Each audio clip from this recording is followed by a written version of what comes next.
अजित पवारांनी बीड जिल्ह्यातले राजकीय नेते, कार्यकर्ते आणि प्रशासनाला सज्जड दम दिलेला आहे। दादागिरी खपवून घेणार नाही, चुकीचं काम केलं तर सुतासारखं सरळ करेल असा दम अजितदादांनी दिलाय। आपल्या अवतीभोवती चांगले लोक असतील याची काळजी घेण्याचा सल्लाही त्यांनी कार्यकर्त्यांना दिलाय। राख आणि वाळू गँगच्या तसंच रस्त्यांच्या कामामध्ये होत असलेल्या भ्रष्टाचारावरूनही त्यांनी राजकारण्यांचे कान टोचलेले आहेत। आता ज्या चौकशा चालल्या त्या पारदर्शकपणे चाललेल्या आहेत।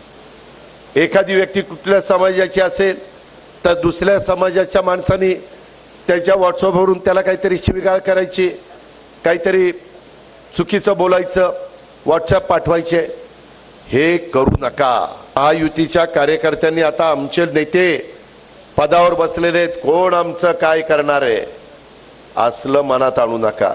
मी फार पोचलेला आहे, अशा प्रकारची भाषा मनामध्ये आणू नका। जर त्याच्यात तुम्ही अडकला तर अशांना सोडवायला मी पुढे येणार नाही। मी उलट पोलिसांना सांगेन, ह्याला टायर मध्ये घ्या, ह्याला ठोकून काढा। मी काहींना तर मकोका लावायला सांगितलेला आहे। मी दादागिरी अजिबात कुणाचीच खपून घेणार नाही, सत्ताधारी पक्षाच्या कार्यकर्त्यांची पण खपून घेणार नाही आणि विरोधी पक्षाची पण खपून घेणार नाही। ज्यांचा राजकारणाची अर्थार्थी संबंध नाहीये अशांची पण खपवून घेणार नाही। ही बाब सगळ्यांनी ध्यानामध्ये घ्या। राखेच्या संदर्भात बोललं जातं, ते राख कलेक्ट करणारी गँग, वाळू गँग, भूखंडवाली गँग, सगळे गँगच आहे तिकडं। पण ते गँग आता सुतासारख्या सरळ करायच्यात त्यांना, त्याच्यामध्ये त्याला इलाज नाही।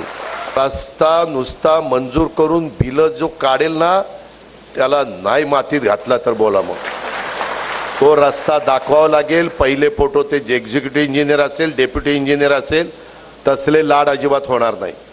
जो पैसा आहे तो पैसा सत्कारणी लागला पाहिजे, पैसा हिशोब नीट लागला पाहिजे।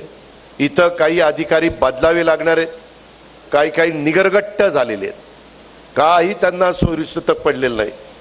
त्यांना असं वाटत असेल का अजित पवार पालकमंत्री म्हणून आज आला, आजचा दिवस जेवढं काही त्याचं बोलणं ऐकून घ्यायचं तेवढं घेऊ, परत उद्यापासून आपणच आपले। पण त्यांना मी हे सांगणार आहे, पण पुढच्या ट्रिपला आल्यावर मग तुमच्याकडे बघतोच कसं काय। काही अधिकारी बरेच वर्षानुवर्षे इथंच बसलेत, इथल्या इथंच बदल्या। बीडवरून माजलगाव, माजलगावरून आष्टी, आष्टीवरून पाटोदा, पाटोद्यावरून गेवराई आणि गेवराईहून पुढे अंबेजोगाई। ती काय इथनं हलायलाच तयार नाही। तसल्यांना काहींना बदलावं लागेल।